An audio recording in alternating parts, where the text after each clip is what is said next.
Hello बच्चों, आप सभी को मेरा नमस्कार। मैं नागेश कुमार आज शुरू करने जा रहा हूँ द्विघात समीकरण। जैसा कि मैंने पहले वीडियो में बताया था कि मैं आपको सारे चैप्टर का वीडियो दूंगा, बिल्कुल फ्री है एकदम। आप मेरे साथ जुड़कर अपनी तैयारी कर सकते हैं। और इतना ही नहीं, जब बहुत सारी ऐसी चीज़ें हैं जो मैं आपको बताऊंगा, चाहे वो साइंस हो, मैथ हो, सोशल साइंस हो, हिंदी हो, संस्कृत में भी कुछ चीज़ें मैं आपको बताऊंगा।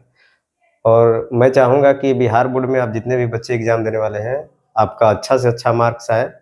और आप भी वही चाहते होंगे कि मेरा मार्क्स अच्छा है। तो मैं चाहता हूँ कि आप मेरे साथ बने रहिए इस वीडियो के माध्यम से। और मैं डेली वीडियो, मैंने कहा था कि मैं डेली वीडियो जो है शाम को 6 बजे से 7 बजे के बीच में अपलोड करूँगा, ताकि आप जहाँ भी पढ़ते हो, वो पढ़ाई पूरी करने के बाद आप चाहें तो मेरे साथ अपना आनंदपूर्वक जो है प्रैक्टिस कर सकते हैं। तो आइए हम स्टार्ट करेंगे चैप्टर जो है द्विघात समीकरण, जिसको हम क्वाड्रेटिक इक्वेशन के नाम से भी जानते हैं। इस चैप्टर को शुरू करने से पहले कुछ हमें ये जानने की जरूरत होगी कि द्विघात समीकरण होता क्या है। तो देखिए, हम आपको बताएंगे कि द्विघात समीकरण क्या होता है। एक चर में वह समीकरण जिसका घात 2 हो, उसे हम द्विघात समीकरण कहते हैं। यानी आप जैसे कि पढ़े होंगे बहुपद में, कि बहुपद में, किसी बहुपद में चर का जब अधिकतम घात 2 हो तो उस बहुपद को हम लोग द्विघात बहुपद कहते हैं। उसी प्रकार से इसमें जो है एक चर में, ये हमारा जो समीकरण होता है वो एक चर में होता है और उसका घात जो होता है 2 होता है। यानी किसी समीकरण में यदि वह कोई भी यानी कोई भी समीकरण यदि एक चर में हो और उसका अधिकतम घात 2 हो, तो उसको हम लोग द्विघात समीकरण कहते हैं। उसका आप जिसे स्वरूप देख सकते हैं, क्या होता है, ax² plus bx plus c बराबर 0। यहाँ पे आप देख सकते हैं इसका जो स्वरूप होता है ax² plus bx plus c बराबर 0, जहाँ a 0 के बराबर नहीं होना चाहिए। ऐसा क्यों होता है, ध्यान सुनिएगा। क्योंकि यदि a 0 के बराबर हो गया तो ये पूरा का पूरा 0 हो जाएगा, फिर ये 2 हो जाएगा, तो फिर ये पूरा का पूरा 0 हो जाएगा। अर्थात कहने का मतलब है कि ये यहाँ से हट जाएगा। तो अब यहाँ पे घात जो है 2 नहीं रह पाएगा, घात सिंगल हो जाएगा। तो इस स्थिति में जो होगा वह द्विघात समीकरण नहीं होगा। इसीलिए जो है a का मान कभी भी 0 के बराबर नहीं होना चाहिए। 0 से बड़ा होगा तो भी चलेगा, 0 से छोटा होगा तो भी चलेगा, पर 0 नहीं होना चाहिए। अब जैसे में भी देख सकते हैं, जैसे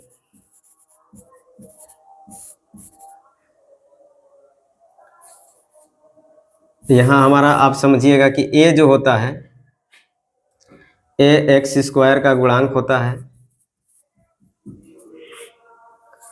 b जो होता है x का गुणांक होता है, और c हमारा जो होता है वो अचर पद होता है। यहाँ आप देख सकते हैं a जो है x² का गुणांक होता है, b x का गुणांक होता है, और c जो होता है वो अचर पद होता है। जैसे आप यहाँ पे देखिए, अगर हम लिखते हैं 2x² plus 3x plus 1 is equal to 0, मान के चलिए कि हमारे पास ये दिया हुआ है, एक समीकरण है। तो हम पहचानेंगे पहले कि ये समीकरण कैसा समीकरण है। तो सबसे पहले देखिए कि इसका चर क्या है, तो सब सेम चर है, x ही है। और दूसरी बात है कि इसका घात 2 है और ये 0 के बराबर है। ये पूरा समीकरण जो है 0 के बराबर है। तो ये जो हो गया हमारा क्या हुआ, द्विघात समीकरण हुआ। एक चर में है और इसका अधिकतम घात 2 है और बराबर 0 है, तो ये हमारा समीकरण का हो गया, द्विघात समीकरण हो गया। तो यहाँ पे अगर देखा जाए तो a, हमने क्या बोला कि a जो है हमारा x² का गुणांक है, तो यहाँ पे x² गुणांक 2 है, तो a का मान 2 हो जाएगा। b जो है क्या है, तो b x का गुणांक है, तो यहाँ पे x का गुणांक 3 है, तो 3 हो जाएगा। और c हमारा अचर पद है, तो यहाँ पे c का मान अचर पद 1 है, तो 1 हो जाएगा। ये छोटी छोटी चीजें हैं जिनको आपको याद रखना जरूरी है। अगर ये याद नहीं रखेंगे तो इस चैप्टर में थोड़ी थोड़ी समस्याएं आपको आएंगी। तो ये छोटी चीज है, याद रखिएगा कि द्विघात समीकरण क्या होता है। तो एक चर में वह समीकरण जिसका घात 2 हो, उसको हम लोग द्विघात समीकरण कहते हैं। उसकी पहचान है कि वह ax² plus bx plus c बराबर 0 के रूप का रहेगा, जहाँ पे a कभी भी 0 के बराबर नहीं होनी चाहिए। और दूसरी बात है, ये जो होगा आपका क्या होगा, x² का गुणांक होगा, b x का गुणांक होगा, और c जो है वो अचर पद होगा। इस उदाहरण के माध्यम से आप देख सकते हैं, जैसे मान के चले कि हम आपको एक समीकरण दिए 2x² plus 3x plus 1 is equal to 0। तो ये हमारा क्या है, तो देखिए चर सेम है, यहाँ पे आप देख सकते हैं कि चर क्या है, x इसमें भी है, x इसमें भी है, यानी एक ही चर है इसमें, और उस चर का घात क्या है 2, और ये पूरा जो है किसके बराबर है, 0 के बराबर है, इसलिए ये जो है क्या हुआ, द्विघात समीकरण हुआ। और a जो हो गया आपका x स्क्वायर का गुणांक होता है, तो यहाँ पे x स्क्वायर गुणांक 2 है, तो a का मान 2 हो गया। b जो है x का गुणांक होता है, तो x का यहाँ पे गुणांक 3 है, तो b का मान 3 हो गया। और c अचर पद होता है, तो अचर पद यहाँ पे 1 है, तो c का मान 1 हो गया। तो इस छोटी छोटी बातों पर आप ध्यान देंगे तो ही आपको ये पूरा चैप्टर आपको समझ में आएगा। देखिए, हम एक बात और कहना चाहेंगे कि अगर आप अपना स्वयं का कॉपी लेकर इसे लिखेंगे तो ये उचित रहेगा आपके लिए, क्योंकि मान के चलिए कि हम आपको पीडीएफ या अन्य कोई भी सोर्स देते हैं लिखा लिखाया, तो उससे कोई विशेष आपको फायदा होने वाला नहीं है। वैसे तो आपको बुक में भी खोजेंगे तो कहीं ना कहीं किसी न किसी किताब में किसी न किसी चैप्टर में मिल जाता है, तो कहने किसी न किसी बुक में मिल जाएगा, परंतु मेरे कहने का मतलब ये है कि आप स्वयं से लिखेंगे तो आपका प्रैक्टिस भी होते रहेगा और आप सवाल को आसानी से सोल्व भी कर सकते हैं। क्या एग्जाम्पल और देते हैं, जैसे मान के चलिए कि हम लिखते हैं 3x square minus 5x minus 8 is equal to 0। तो देखिए, बहुत सारे बच्चे यहाँ पे अगर a का मान पूछा जाए तो a बराबर का हो गया 3, b का मान पूछा जाए तो बहुत सारे बच्चे गलती करते हैं, केवल 5 बता देते हैं, जो कि गलत है। देखिए, x का गुणांक जो है 5 नहीं होता है, -5 है। यहाँ पे चिन्ह के साथ बोलेंगे, यहाँ पे हमने चिन्ह नहीं बोला था क्योंकि चिन्ह खुद प्लस में है, तो +2 कहना ठीक नहीं था, इसलिए 2 है। और इसमें जो है क्या, देखिए a का मान +3 है तो हम 3 रखें, और x का मान यहाँ पे x का जो गुणांक है यहाँ पे वो -5 है। x का गुणांक यहाँ पे देखिए, यहाँ पे जैसे 3x स्क्वायर है -5x माइनस 8 बराबर 0, तो आप यहाँ पे देख सकते हैं a का मान जो होता है x स्क्वायर का गुणांक होता है, x स्क्वायर गुणांक 3 है तो 3 हुआ। यहाँ पे देखिए x का गुणांक -5 है, तो यहाँ पे b का मान -5 होगा, और c का मान जो होगा यहाँ पे -8 है तो -8 होगा। कुछ लोग कुछ बच्चे गलती करते हैं, केवल 5 बोलते हैं, केवल 8 बोलते हैं, तो आप ऐसी गलती ना करें। अगर माइनस में है तो कोई भी अंक अगर माइनस में है तो माइनस के साथ यानी चिन्ह के साथ हम उसे बोलेंगे, बिना चिन्ह का वो गलत हो जाएगा। ठीक है, देखा कि द्विघात समीकरण क्या होता है, उसकी रूपरेखा कैसी होती है, उसका स्वरूप क्या होता है। चलिए देखिए, कभी कभी होता है ऑब्जेक्टिव में प्रश्न आते हैं कि मान के चलिए कि जैसा दे दिया कि x स्क्वायर प्लस 2 बराबर 0 को विस्तारित रूप में लिखें।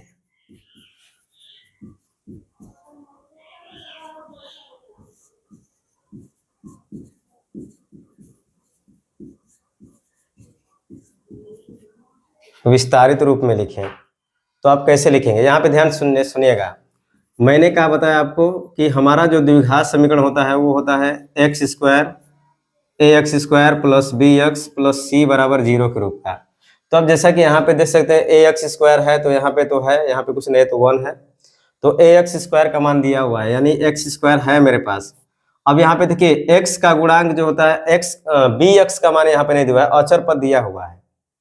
जैसा कि आप देख सकते हैं कि x स्क्वायर क्या है, ax स्क्वायर की जगह हम x स्क्वायर लिख सकते हैं, क्योंकि a की जगह पे क्या है 1 है यहाँ पे छिपा हुआ। दूसरी बात है कि देखिए यहाँ पे bx है, हमारा bx चाहिए जबकि इसमें bx नहीं दिया हुआ है, तो हम इसके बदले में क्या कर सकते हैं कि b की जगह पे हम 0 लिख सकते हैं इंटू x लिख सकते हैं, क्योंकि दोनों में मल्टीप्लाई करेंगे तो इसका मान 0 हो जाएगा। और c का मान जो है दिया है 2, तो हम इसको ऐसे लिख सकते हैं, ये इसका विस्तारित रूप हो गया। मान के चलिए कि अगर अगला क्वेश्चन है, अगर आपसे कोई पूछ दे कि 2x स्क्वायर प्लस 5x बराबर 0 को विस्तारित रूप में लिखें।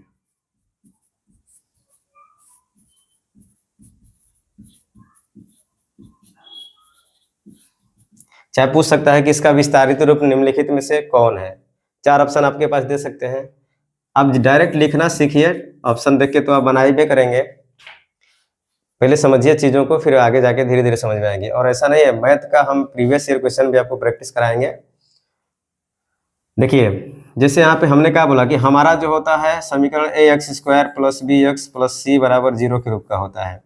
तो यहाँ पे देखिए ax स्क्वायर के जगह पे तो हमारे पास मान है, ये है उपलब्ध 2x स्क्वायर, bx के जगह पे भी है 5x, और c का मान यहाँ पे नहीं दिया है हुआ है, तो हम अपने मन से यहाँ पे 0 बैठाकर इसको विस्तारित रूप में ऐसे लिख सकते हैं। ठीक है, हमें उम्मीद है कि आपको ये क्लास अच्छा लग रहा होगा और समझ में आ रहा होगा। तो आप अन्य दोस्तों के साथ भी इसे शेयर करें, ठीक है। और वीडियो अच्छा लगे तो इसे लाइक करें। और मैंने अभी भी बोला कि आप इससे जितना हो सके आप चाहें तो अपने एक कॉपी ले लीजिए, रफ कोई कॉपी खरीद लीजिए और उस पर आप छोटा मोटा नोट्स बना सकते हैं। ये ज़रूरी नहीं कि आपको पीडीएफ दिया जाए या कुछ असाइनमेंट दिया जाए तो भी आप पढ़ सकते हैं। आप अपने हाथ से लिखेंगे जितना, उतना आपको अधिक से अधिक प्रैक्टिस होगा और अधिक से अधिक याद होगा। तो लिखने से यही फ़ायदा होता है कि हमें जो है चीज़ें जल्दी समझ में आती हैं और हम आसानी से उसको समझते हैं और लिखते हैं अपनी भाषा में।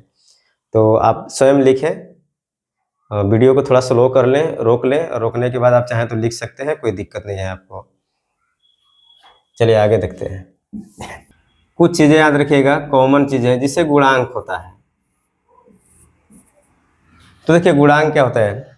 गुणांक जो होता है चर का गुणा जिस अंक से हुआ होता है या जिस अंक में हुआ होता है उस अंक को ही हम उस चर का गुणांक कहते हैं। कुछ छोटी छोटी चीज़ें हैं, जब आप नहीं याद रखेंगे तो आपको थोड़ी सी परेशानी होगी, लेकिन घबराए नहीं, हम आपकी परेशानी को दूर करने का बहुत हद तक प्रयास करेंगे, ठीक है। और उम्मीद है कि कोई परेशानी ही नहीं होगी मेरे क्लास करने के बाद।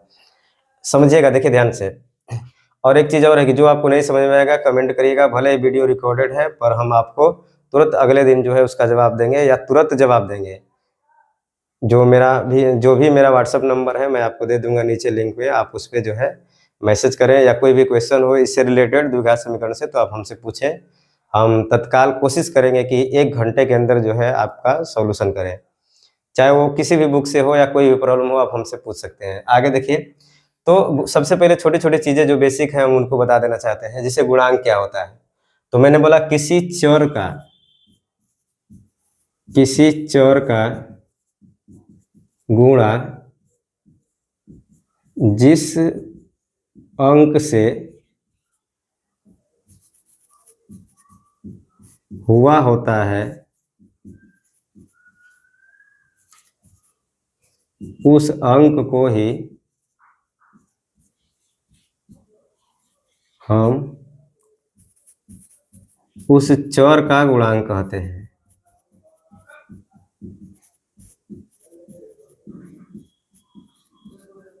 देखिए ये परिभाषा जो लिखवाई गई है किसी बुक से नहीं मतलब है इसका, हमें बस उसको समझने से मतलब है कि ये है क्या चीज़।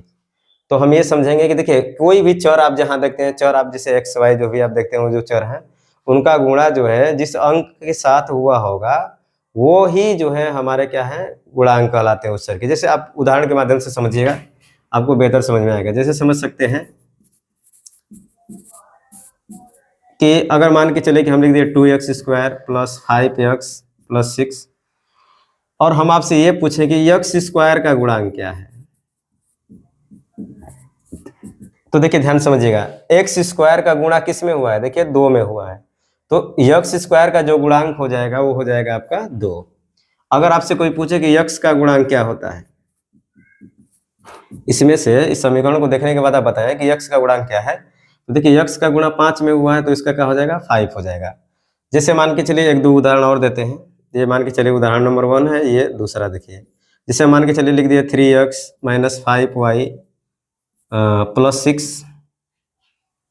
अगर इसमें आपसे पूछा जाए, देखिए इसमें कोई मतलब नहीं है कि कितने चर हैं, इसमें तो 2 चर हैं, मैं केवल आपको गुणांक के बारे में समझा रहा हूँ।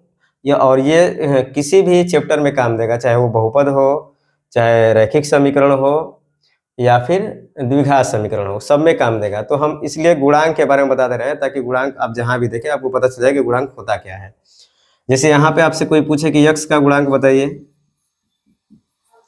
तो देखिए x का गुणा किस में हुआ है 3 में, तो x का गुणा 3 में हुआ है तो x का गुणांक जो होगा आपका क्या हो जाएगा 3 हो जाएगा। y का अगर आपसे कोई गुणांक पूछे तो y का गुणांक कोई पूछे तो देखिए y का गुणा किस में हुआ है -5 में, तो -5 हो जाएगा। यानी मेरे कहने का मतलब है कि आपको द्विघात समीकरण हो या रैखिक समीकरण हो या द्विघात बहुपद हो, अगर कोई गुणांक के बारे में पूछे तो आप आराम से बता सकते हैं। और एक चीज़ और इससे भी बेहतर है कि अगर आपको जानना चाहते हैं गुणांक तो सीधा सीधा अगर हम मान लीजिए x² का आपसे गुणांक पूछे तो x² को ऐसे ढक लीजिए। देखिए x² को ढकिएगा तो बचेगा क्या 2, तो 2 हमारा गुणांक होगा। पूछे x का गुणांक तो x को ढकने में 5 है तो इसका 5 हो गया।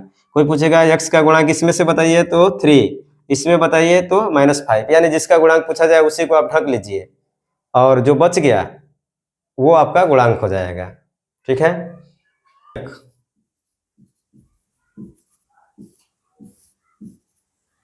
शून्य क्या होता है? देखिए, अगर आप द्विघात बहुपद पढ़े होंगे तो आपको पता होगा कि शून्य क्या होता है।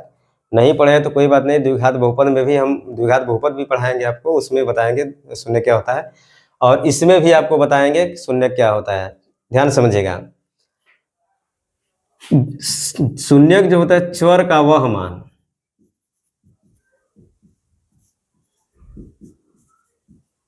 जिसे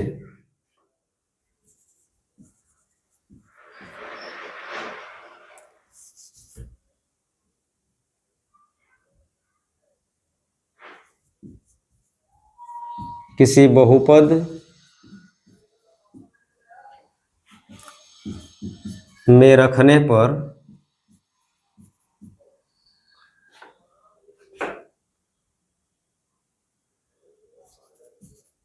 पूरे बहुपद का मान शून्य हो जाए।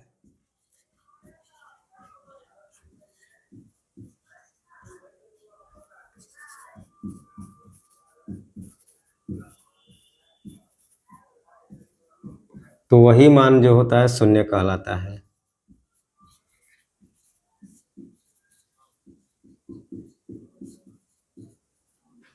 क्लियर है?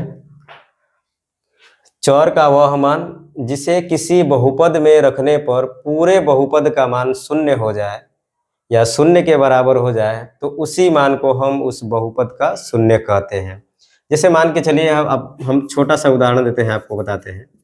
जैसे मान के चलिए कि 2x² + 3x + 1 ये आपके पास बहुपद है। अगर हम पूछें कि इसका शून्य क्या होगा, इस बहुपद का अगर आपको पूछा जाए कि इस बहुपद का शून्य क्या होगा, तो आप सबसे पहले आपको पता होना चाहिए कि सबसे पहले इसका गुणनखंड निकालते हैं। गुणनखंड कैसे निकालते हैं? एक वीडियो दिया गया है, छोटा सा बनाए हैं हम, मुश्किल से 4 से 5 मिनट का होगा, आप चाहें तो उसको देख सकते हैं कि कैसे गुणनखंड निकाला जाता है।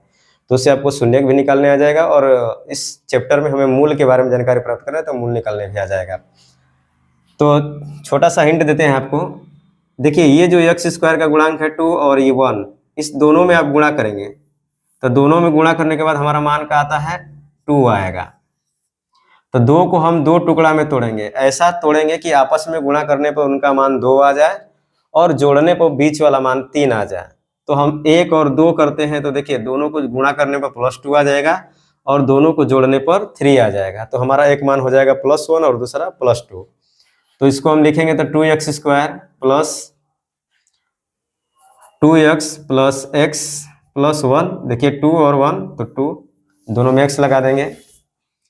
यहाँ दोनों में देखिए कॉमन 2x है। कॉमन का मतलब मैं बार बार बताया हूँ कि कॉमन का मतलब होता है HCF।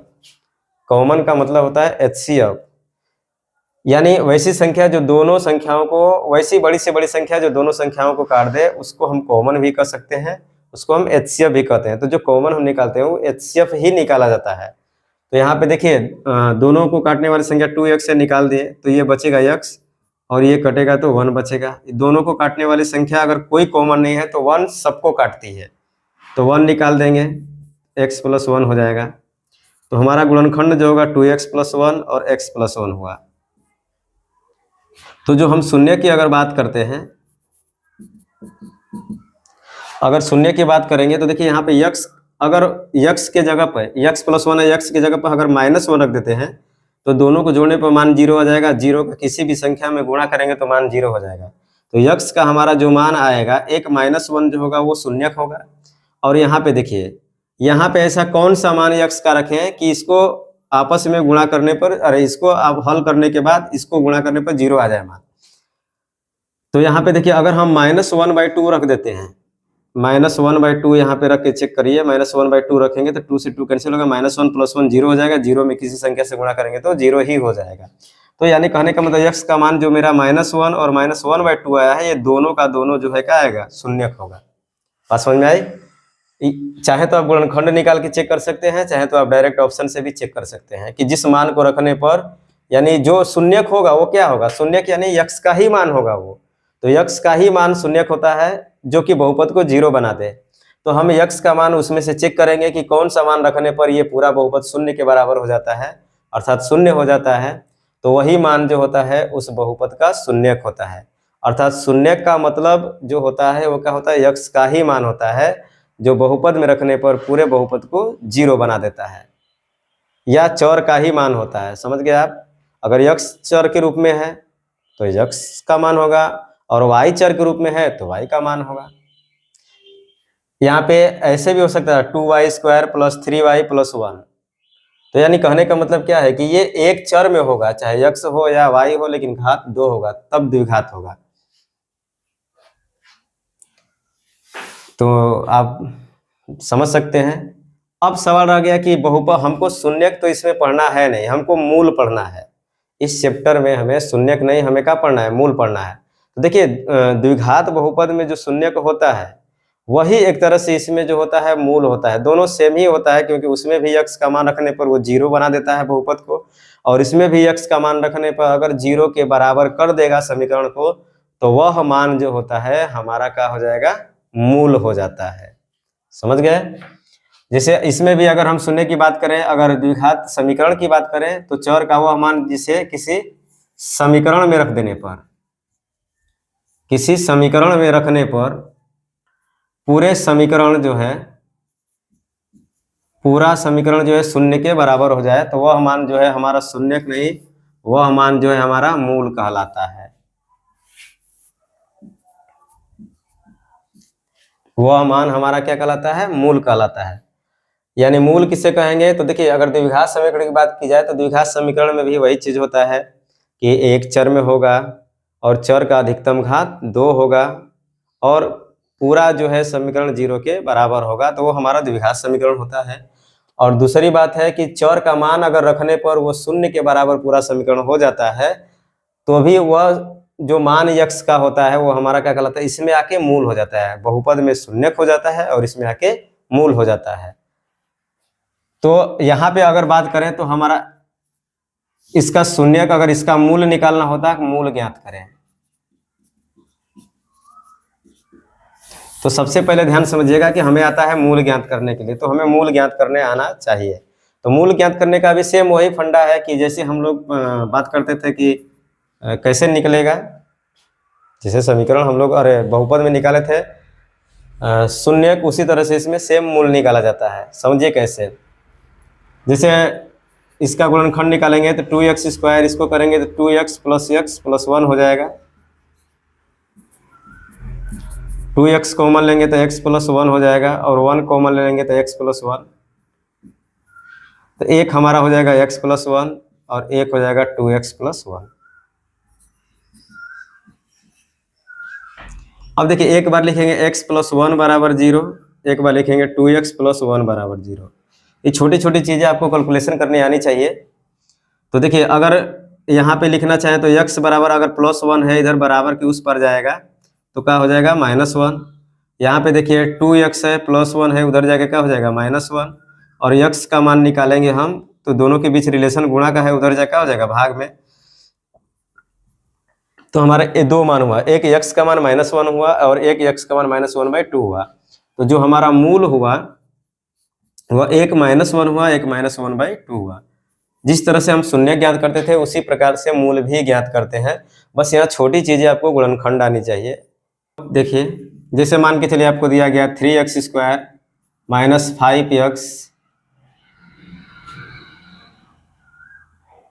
- 8 के मूल ज्ञात करें।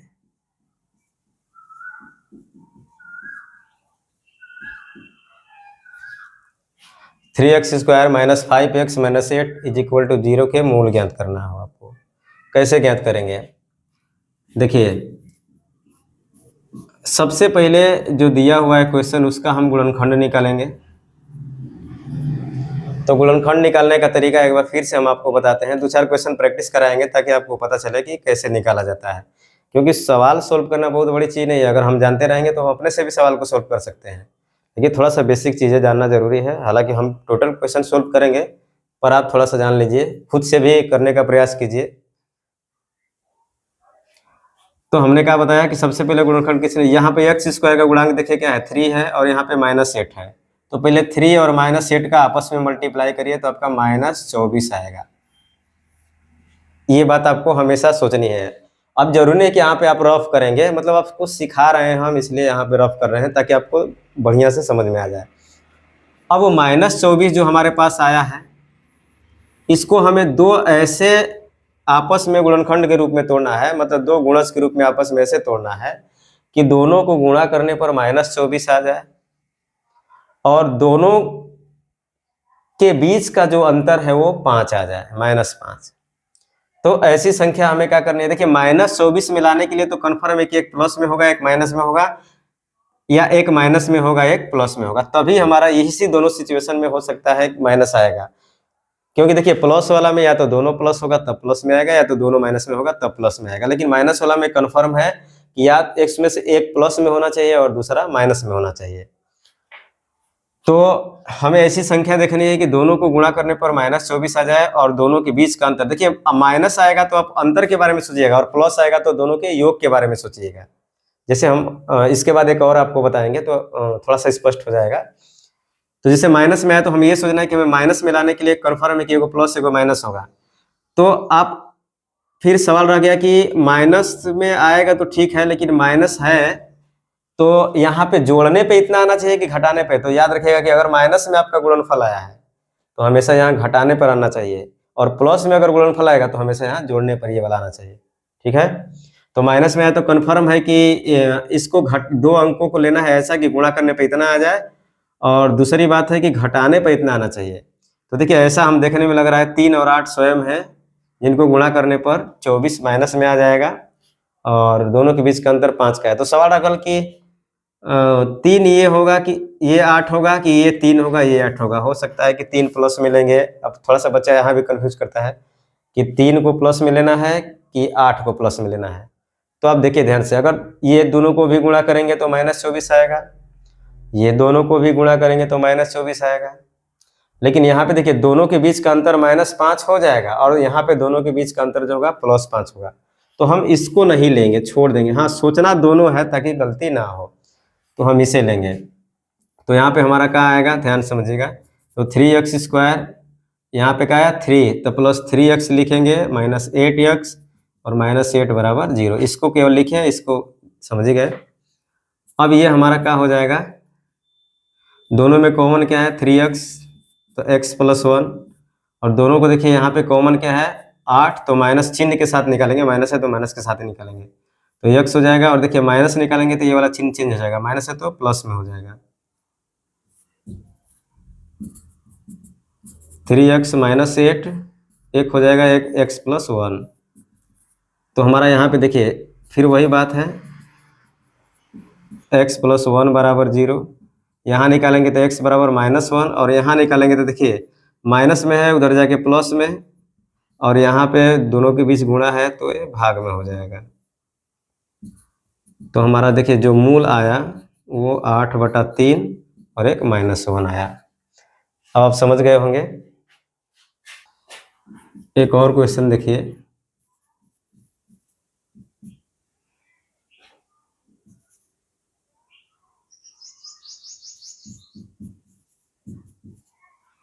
देखिए 2x² + 8x + 8 = 0, इसका मूल ज्ञात करना है आपको। ध्यान से समझिएगा, मैंने क्या बोला, सबसे पहले जो है ये हल करेंगे इसको कैसे।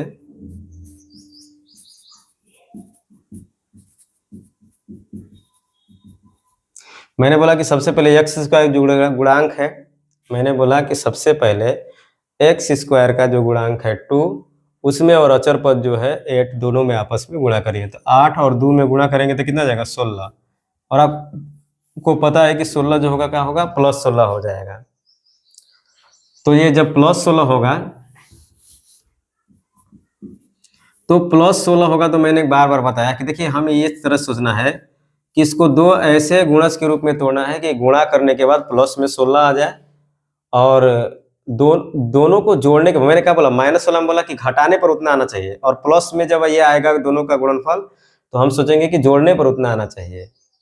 तो यहाँ पे देखिए क्या हुआ कि प्लस में आया, तो सोचना है आपको कि दो ऐसी संख्या लेना है कि दोनों को गुणा करने पर प्लस में आए।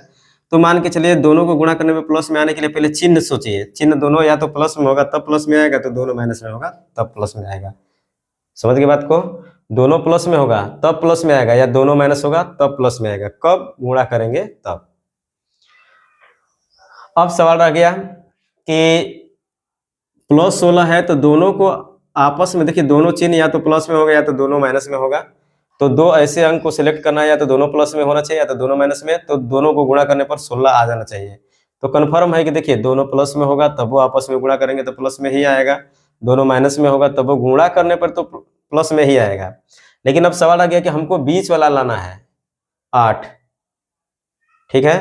तो अगर बीच वाला हमको लाना है प्लस में, तो हम करेंगे क्या, ध्यान समझिएगा कि दो संख्या सेलेक्ट करेंगे। तो मान के चलिए कि हम अगर 4 और 4 करते हैं, तो देखिए 4 और 4 का आपस में गुणा करेंगे तो 16 हो जाएगा। यहाँ भी -4 और -4 भी करेंगे तो 16 होगा। लेकिन देखिए मैंने क्या बोला कि अगर प्लस में आएगा तो जोड़ने पर इतना आना चाहिए। तो देखिए ये दोनों को जोड़ेंगे तो 8 आ जाएगा, और ये दोनों को जोड़ेंगे तब वो 8 आएगा, लेकिन माइनस में आएगा, तो हमें ये मान्य नहीं होगा। तो यहाँ पे लिखेंगे क्या चीज, ध्यान से देखिएगा, 2x² + 4x + 4x + 8 = 0। 2x दोनों में कॉमन होगा क्योंकि दोनों काटे की संख्या, तो x हो जाएगा +2 हो जाएगा। दोनों काटने वाली 4 है, x + 2, एक x + 2 हो जाएगा, एक होगा 2x + 4। तो यहाँ पे लिखेंगे x + 2 = 0, 2x + 4 = 0। 2x बराबर, देखिए प्लस में है 4, 0 की उस पर जाएगा तो माइनस में हो जाएगा। यहाँ देखिए दोनों में रिलेशन गुणा है, इधर आके क्या होगा, भागा, कटने के बाद -2 आ जाएगा। यहाँ पे देखिए प्लस में है, इधर जाके माइनस में हो जाएगा। तो हमारा जो मूल आया x का 2 मान आया, एक -2 तो -2 हो जाएगा, -2। ये आंसर में आ गया। देखा आपने कि जो हम मूल निकाल रहे थे, देख रहे थे आप द्विघात समीकरण में जो भी मूल निकाला जाता है उसमें 2 मूल ही निकल रहे थे। तो इससे ये साबित होता है कि द्विघात समीकरण के केवल 2 मूल होते हैं। याद रखिएगा कि द्विघात समीकरण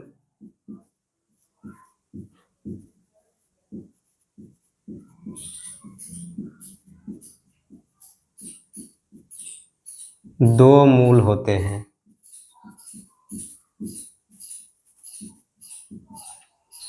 ठीक है, द्विघात समीकरण के आपसे कोई पूछे कि कितने मूल होते हैं, तो आप कहेंगे द्विघात समीकरण के 2 मूल होते हैं।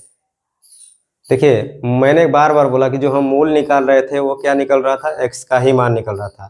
तो कभी कभी क्वेश्चन में ऐसा देता है, ध्यान समझिएगा कि यहाँ आप समझेंगे तो आपको समझ में आएगा। जैसे आप समझ सकते हैं, यहाँ पे देखिएगा, एक प्रश्न हम आपको देते हैं क्वेश्चन बनाने के लिए कि यदि किसी द्विघात समीकरण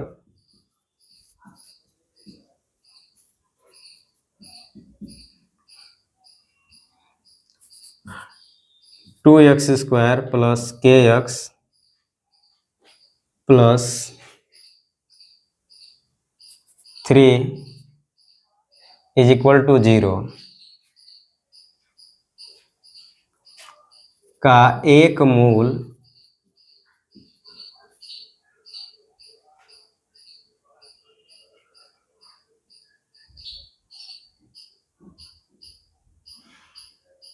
-1 हो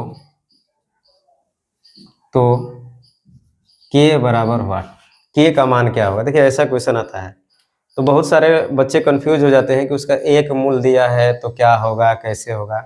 मैंने बार बार बताया, देखिए ध्यान से समझिएगा कि जो भी आप क्वेश्चन सोल्व कर रहे हैं, बार बार बताया कि जो भी आप क्वेश्चन सोल्व कर रहे हैं उसमें आपने देखा कि जो हम मूल निकाल रहे हैं वो क्या निकाल रहे हैं, तो वो x का ही मान निकल रहा है।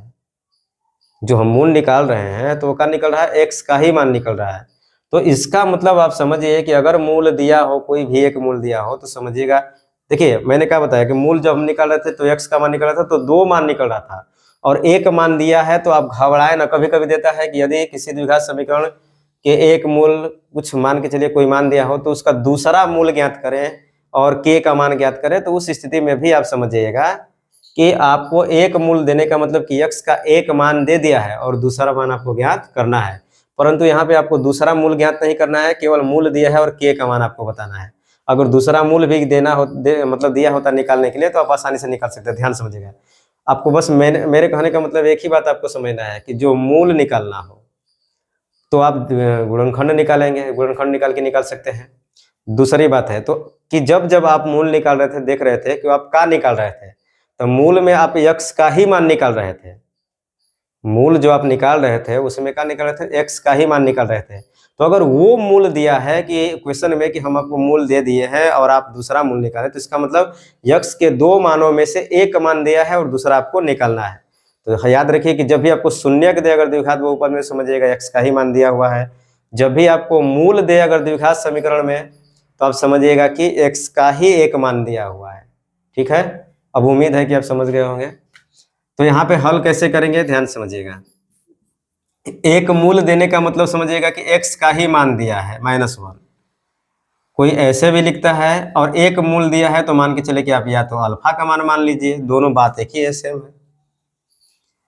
तो अब करेंगे क्या, यहाँ पे दिया है 2x² प्लस kx प्लस 3 बराबर 0। तो आप जहाँ जहाँ x है वहाँ वहाँ x का मान रख देंगे, मूल रख देंगे। x² plus kx plus x की जगह पे यहाँ पे भी क्या रख देंगे, तो मूल जो दिया है -1। तो आपका हो जाएगा -1 का वर्ग करेंगे, तो आप वर्ग निकालना जानते होंगे। माइनस का वर्ग करेंगे यानी माइनस के वर्ग का मतलब हुआ कि -1 का गुणा -1 से 2 टाइम्स करना है, 2 बार करना है। तो माइनस माइनस करेंगे तो प्लस हो जाएगा, और 1 से 1 में करेंगे तो 1। फिर इसका मान आने के बाद 1, फिर इसमें गुणा करेंगे तो 1 में 2 से गुणा कर देंगे तो मान 2 आ जाएगा। ठीक है, तो इसका मान जो होगा हमारा क्या आ जाएगा 2, और प्लस में माइनस से गुणा करेंगे तो माइनस, k से 1 से करेंगे तो k प्लस 3।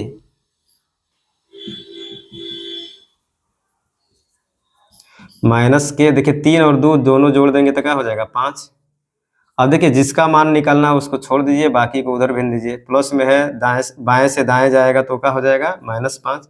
ये माइनस से माइनस कैंसिल हो जाएंगे, के का मान जो होगा आपका 5 हो जाएगा।